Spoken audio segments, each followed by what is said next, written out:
Hello friends, welcome to the success Kendra. दोस्तों, इस video में हम लोग आरआरबी एनटीपीसी का 11 जनवरी 2021 का जो पेपर हुआ है उसके फर्स्ट शिफ्ट और सेकंड शिफ्ट दोनों शिफ्ट में पूछे गए प्रश्नों को इस वीडियो में देखेंगे। फ्रेंड्स, ये 100% रियल क्वेश्चन है, आप लोग इस पर भरोसा कर सकते हैं। चैनल पर अगर आप नए हैं तो सब्सक्राइब कर लीजिए और इस बेल आइकन को जरूर प्रेस कर लीजिएगा ताकि जब भी कोई आरआरबी एनटीपीसी और ग्रुप डी से रिलेटेड वीडियो अपलोड किया जाए उसका नोटिफिकेशन सबसे पहले आपके पास पहुंच जाए। तो चलिए फ्रेंड्स, बिना देरी किए हुए आज का सेशन स्टार्ट करते हैं। वीडियो को लाइक और शेयर जरूर कर दीजिएगा। फ्रेंड्स, सबसे पहले हम लोग सेकंड शिफ्ट में जो प्रश्न पूछे गए हैं उनको कवर करेंगे। देखिए, सेकंड शिफ्ट में पूछा गया था 2020 में ऑस्कर बेस्ट मोशन पिक्चर का अवार्ड किसको दिया गया। तो ये अवार्ड दिया गया है पैरासाइट को। पैरासाइट जो है यह दक्षिण कोरियाई मूवी है, याद रखिएगा कहाँ की है फ्रेंड्स, तो दक्षिण कोरियाई मूवी है पैरासाइट। अगर अब आगे बात करें तो देखिए, बेस्ट एक्टर का अवार्ड दिया गया है जोकिन फिनिक्स को। ध्यान रखिएगा, आने वाले शिफ्ट में ऑस्कर से रिलेटेड प्रश्न पूछे जाएंगे तो इन्हीं जो मैंने यहाँ पर कलेक्ट किया है यहीं से आपको देखने को मिलेंगे। बेस्ट एक्ट्रेस का अवार्ड दिया गया है रेनी जेवलेगर को। बेस्ट डायरेक्टर का अवार्ड दिया गया है बांग जून हो को फिल्म पैरासाइट के लिए। तो देखिए, पैरासाइट के डायरेक्टर कौन है, बांग जून हो हैं। उसके बाद बेस्ट सिनेमाटोग्राफर का रोजर डिकिंस को दिया गया है फिल्म 1917 के लिए। Best actor in supporting role का अवार्ड दिया गया है ब्रैड पीट को film once upon a time in Hollywood के लिए। उसके बाद देखिए, दिया गया था कि best actress in supporting role का अवार्ड लारा डर्न को फिल्म मैरिज स्टोरी के लिए। तो आप लोग ध्यान रखिएगा, इस बार एक बार इसका स्क्रीनशॉट आप लोग ले लीजिए। उसके बाद देखिए, आगे पूछा गया था कि कांग्रेस के किस अधिवेशन में जन गण मन पहली बार गाया गया था। तो जन गण मन पहली बार जो है 1911 के कलकत्ता अधिवेशन में गाया गया था और इसकी अध्यक्षता पंडित बिशन नारायण धर ने किया था। तो इनका नाम भी आप लोग ध्यान रखिएगा। आगे पूछा जा सकता है कि वंदे मातरम पहली बार कांग्रेस के किस अधिवेशन में गाया गया था। तो ये 1896 के कलकत्ता अधिवेशन में ही गाया गया था और इसके अध्यक्ष थे रहीमतुल्ला सयानी। इनका भी नाम आप लोग ध्यान रखिएगा। फ्रेंड्स, डेली 7 से 8 बजे के बीच में हमारा यह सेशन होता है जिसमें कि रेलवे एनटीपीसी का जो एग्जाम चल रहा है उसके दोनों शिफ्टों में पूछे गए प्रश्नों को हम लोग एनालिसिस करते हैं। देखिए, उसके बाद पूछा गया था कि WHO का हेडक्वार्टर कहाँ पर स्थित है। तो फ्रेंड्स, वर्ल्ड हेल्थ ऑर्गेनाइजेशन, वर्तमान में इसके जो हेड हैं उनका नाम है टेड्रोस अधनोम। और टेड्रोस अधनोम जो है फ्रेंड्स, ये कहाँ के हैं, इथोपिया के हैं। तो इनका देश भी आप लोग याद रखिएगा, इथोपिया के हैं।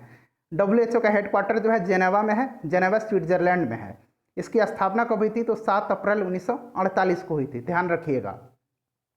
उसके बाद देखिए, PSLV का फुल फॉर्म पूछा गया था। इससे पहले पूछा गया था GSLV का फुल फॉर्म, आज पूछा गया था PSLV का फुल फॉर्म। तो PSLV का फुल फॉर्म होता है पोलर सैटेलाइट लॉन्च व्हीकल, याद रखिएगा। स्क्रीनशॉट आप लोग चाहें तो ले सकते हैं। उसके बाद पूछा गया था भाभा परमाणु अनुसंधान संस्थान का पुराना नाम क्या है। देखिए फ्रेंड्स, जितने भी भारत में एटॉमिक रिएक्टर और एटॉमिक पावर स्टेशन है उन सबका मैंने आज ही आपको वीडियो अपलोड करके दिया हूं, तो आप लोग एक नज़र देख लीजिएगा। यहाँ से हर शिफ्ट में प्रश्न पूछे जा रहे हैं। तो देखिए, भाभा परमाणु अनुसंधान संस्थान का पुराना नाम जो था ये था एटॉमिक एनर्जी इस्टेब्लिशमेंट ट्रॉम्बे और इसका नाम जो है इसका स्थापना जो है 3 जनवरी 1954 को हुई थी। ध्यान रखिएगा, एटॉमिक एनर्जी इस्टेब्लिशमेंट ट्रॉम्बे, इसको शॉर्ट में लिखा जाता है AEET। ठीक है फ्रेंड्स, ध्यान रखिएगा। उसके बाद देखिए, अगला क्वेश्चन पूछा गया था कि फोर्ट्रन का फुल फॉर्म क्या है। तो इसका फुल फॉर्म होता है फॉर्मूला ट्रांसलेशन, याद रखिएगा। पहले वाले शिफ्ट का अगर आपने नहीं देखा है, जैसे 9-10 जनवरी का, तो देख लीजिएगा, लिंक डिस्क्रिप्शन में आपको मिल जाएगा। रॉलेट एक्ट के विरोध में गांधी जी ने कौन सा आंदोलन शुरू किया था। तो फ्रेंड्स, गांधी जी ने असहयोग आंदोलन शुरू किया था रॉलेट एक्ट के विरोध में 1 अगस्त 1920 को। देखिए, असहयोग आंदोलन से लगातार प्रश्न पूछे जा रहे हैं हर शिफ्ट में। T20 क्रिकेट में 2020 में विश्व की नंबर 1 टीम पूछा गया था, number 1 team in T20 cricket in 2020। तो फ्रेंड्स, ये नंबर 1 इंग्लैंड है, दूसरे स्थान पर ऑस्ट्रेलिया है, भारत का स्थान जो है तीसरा है, ध्यान रखिएगा। चौथे स्थान पर पाकिस्तान है। उसके बाद पूछा गया था कि रक्त का थक्का बनाने में जो है कौन सा विटामिन उपयोगी होता है, यानी कि किस विटामिन की कमी से रक्त का थक्का नहीं बनता है। तो यह है विटामिन के, इसका रासायनिक नाम है फिलोक्विनोन। ये रासायनिक नाम आप लोग जरूर याद रखिएगा, फिलोक्विनोन इसका रासायनिक नाम है विटामिन के का। उसके बाद पूछा गया था कि मैग्नीशियम का सिंबल क्या है, मैग्नीशियम का जो है प्रतीक चिन्ह क्या है। तो मैग्नीशियम का Mg होता है, इसका एटॉमिक नंबर 12 होता है और एटॉमिक मास जो होता है वो 24 होता है। ठीक है, ध्यान रखिएगा। उसके बाद देखिए तो 1 से लेकर के 30 तक आप लोग जरूर पढ़ लीजिएगा, सभी जितने भी एलिमेंट्स हैं उनका सिंबल, उनका एटॉमिक नंबर और atomic mass. Indira Gandhi memorial tulip garden, अंग्रेजी में इसको लिखा जाता है TULIP, ट्यूलिप गार्डन कहाँ स्थित है? तो फ्रेंड्स यह है श्रीनगर में, जम्मू कश्मीर के श्रीनगर में है। और यह जो Indira Gandhi memorial tulip garden है, यह एशिया का सबसे बड़ा ट्यूलिप गार्डन है, एशिया का सबसे बड़ा ट्यूलिप गार्डन है। फ्रेंड्स 100% मैं रियल क्वेश्चन आपको बताता हूँ। देखिए इनमें से कौन सा मरुस्थल पूछा गया था कि भारत में नहीं है, तो ये तो ऑप्शन के ऊपर था कि ऑप्शन में क्या दिया गया था, ठीक है। उसके बाद पूछा गया था कि इनमें से कौन सा शहर मध्य प्रदेश में नहीं है, तो मध्य प्रदेश के जो महत्वपूर्ण शहर हैं भोपाल है, इंदौर है, आप सबको पता होगा। तो अब ऑप्शन में देख लीजिए क्या रहा होगा, ये तो मुझे नहीं पता है। उसके बाद देखिए आगे पूछा गया था कि शिक्षा का अधिकार, ठीक है, शायद पूछा गया था कि कितने उम्र के बच्चों के लिए निःशुल्क शिक्षा जो है सरकार मुहैया कराएगी। तो देख लीजिए यहाँ पर मैं टोटल विस्तार में लिखा हुआ हूँ कि अनुच्छेद 21 के अंतर्गत जो है यह शिक्षा का अधिकार है, राज्य 6 से 14 वर्ष के आयु तक के बच्चे को निःशुल्क एवं अनिवार्य शिक्षा मुहैया कराएगा। और ये जो जोड़ा गया है ये मौलिक अधिकार में जोड़ा गया है, ठीक है फ्रेंड्स। और 86वां संविधान संशोधन जो हुआ था 2002 में, उसी के तहत इसको मौलिक अधिकार की सूची में शामिल किया गया है। उसके बाद देखिए पूछा गया था कि 2018 में विमुद्रीकरण किस तिथि को हुआ था? प्रधानमंत्री मोदी ने जो है डिमोनेटाइजेशन 2018 में किस तिथि को किया था? तो 8 नवंबर के दिन किया था, ये सभी आप लोगों को याद होगा। उसके बाद देखिए आगे पूछा गया था फ्रेंड्स कि शाहजहां की बेटी का नाम क्या था? तो देखिए शाहजहां का बेटी का नाम था वो जहां आरा था, और जहां आरा नहीं आगरा का जामा मस्जिद का निर्माण करवाया था, तो ध्यान रखिएगा। उसके बाद देखिए पूछा गया था कि संयुक्त राष्ट्र सुरक्षा परिषद में कितने अस्थायी और अस्थायी सदस्य हैं?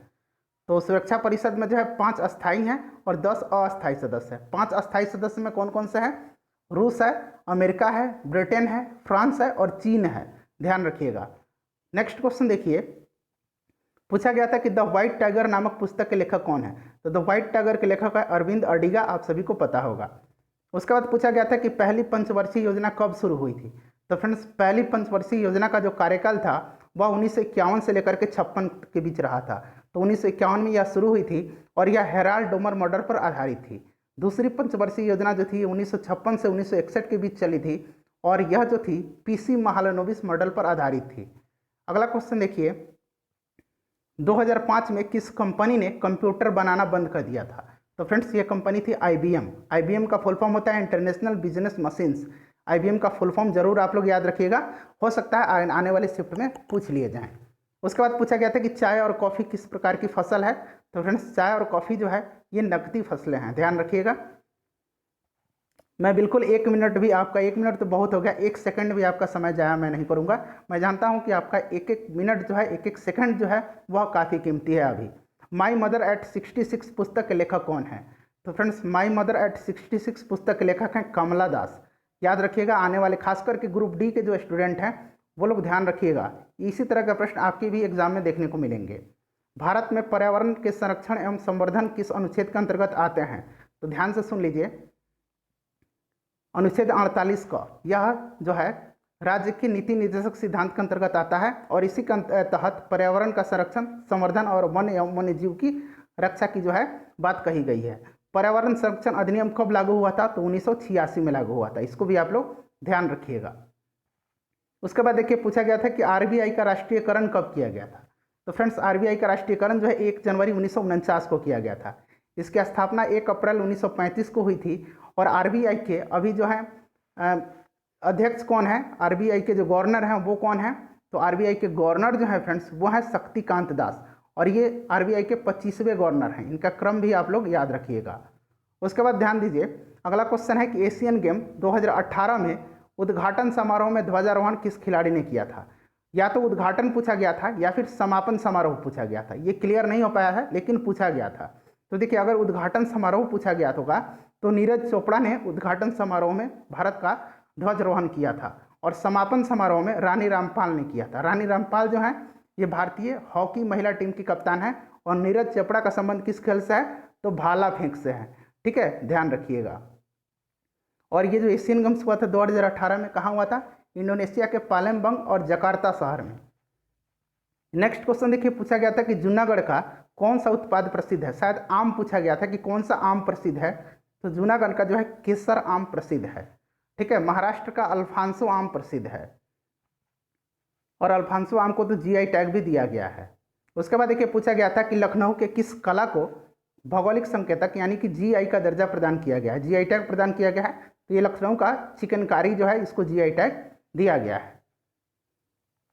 उसके बाद देखिए पूछा गया था कि रक्त किस प्रकार का उत्तक है। तो फ्रेंड्स रक्त जो है यह तरल संयोजित उत्तक का उदाहरण है।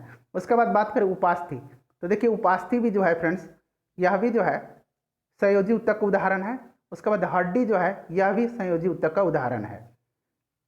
नेक्स्ट क्वेश्चन पूछा गया था एसएलआर का फुल फॉर्म, इसका फुल फॉर्म होता है एस्टिचुअरी लिक्विडिटी रेशियो, ठीक है, याद रखिएगा। चलिए अगला क्वेश्चन देखिएगा,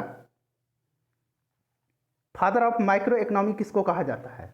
तो फादर ऑफ माइक्रो इकोनॉमी जो है अल्फ्रेड मार्शल को कहा जाता है, ध्यान रखिएगा, काफ़ी इंपॉर्टेंट है, आगे भी पूछा जाएगा। बार्क की स्थापना कब हुई थी। भाभा एटॉमिक रिसर्च सेंटर की स्थापना यह हुई थी 3 जनवरी 1954 को। अभी मैंने बताया कि जितने भी भारत में परमाणु ऊर्जा संयंत्र हैं उनका मैंने वीडियो अपलोड कर दिया है, आप लोग देख लीजिएगा, लिंक डिस्क्रिप्शन में आपको मिल जाएगा। उसके बाद पूछा गया था कि सांची का स्तूप कहाँ स्थित है। तो ये मध्य प्रदेश में है और 1989 में इसे विश्व विरासत स्थल घोषित किया गया था, ध्यान रखिएगा, 1989 में। उसके बाद पूछा गया था कि IAEA का मुख्यालय कहाँ है। तो देखिए IAEA का फुल फॉर्म होता है इंटरनेशनल एटॉमिक एनर्जी एजेंसी। इसका स्थापना 1957 में हुई थी और इसका हेडक्वार्टर जो है ऑस्ट्रिया के वियना शहर में है, ध्यान रखिएगा, काफ़ी इंपॉर्टेंट है। इंटरनेशनल ऑर्गेनाइजेशन से प्रश्न लगातार पूछे जा रहे हैं। नेक्स्ट पूछा गया था कि इंपीरियल बैंक से SBI कब हुआ। पहले जो नाम था SBI का इंपीरियल बैंक था, तो इंपीरियल बैंक से SBI का नामकरण हुआ था 30 अप्रैल 1955 को।